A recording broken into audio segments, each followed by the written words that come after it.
ஒரு பணக்கார இளைஞன் தன்னுடைய விலை உயர்ந்த காரை எடுத்துக்கிட்டு ஒரு இடத்துக்கு போயிட்டே இருக்கிறான். ஒரு இடத்துல நின்று அவன் ஒரு போன் பேசிட்டே இருக்கும்போது அந்த இடத்துல இருக்கிற ஒரு ஏழ்மையான ஒரு சின்ன பையன் வந்து காரை சுத்தி பாக்குறான். அப்ப இந்த இளைஞன் அந்த பையனை பார்த்து கேட்கறான், என்ன உனக்கு இந்த கார் பிடிச்சிருக்கா அப்படின்னுட்டு. ரொம்ப நல்லா இருக்கு அப்படின்னு இந்த சின்ன பையன் சொல்றான். அப்ப அந்த இளைஞன் சொல்றான், இந்த கார் எங்க அண்ணன் வந்து எனக்கு பரிசா கொடுத்தாரு அப்படின்னு சொல்லிட்டு சொல்றான்.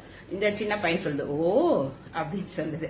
அதுக்கு அந்த இளைஞன் சொல்றான், ஓ உனக்கு இந்த மாதிரி ஒரு அண்ணன் இருந்தா நல்லா இருக்கும் அப்படின்னு நீ நினைக்கிறியா அப்படின்னுட்டு. அந்த சின்ன பையன் சொல்றான், இல்ல இல்ல, நான் பெரியவன் ஆயிட்டு நானு நல்லா வசதியாகி என்னுடைய தம்பிக்கு இந்த மாதிரி ஒரு காரை நான் பரிசா கொடுக்கணும்னு யோசிக்கிறேன் அப்படின்னு சொன்னானா. எப்பவுமே எண்ணங்களை நம்ம உயர்வா வச்சுக்கிட்டாதாங்க நமக்கு ரொம்பவே நல்லது.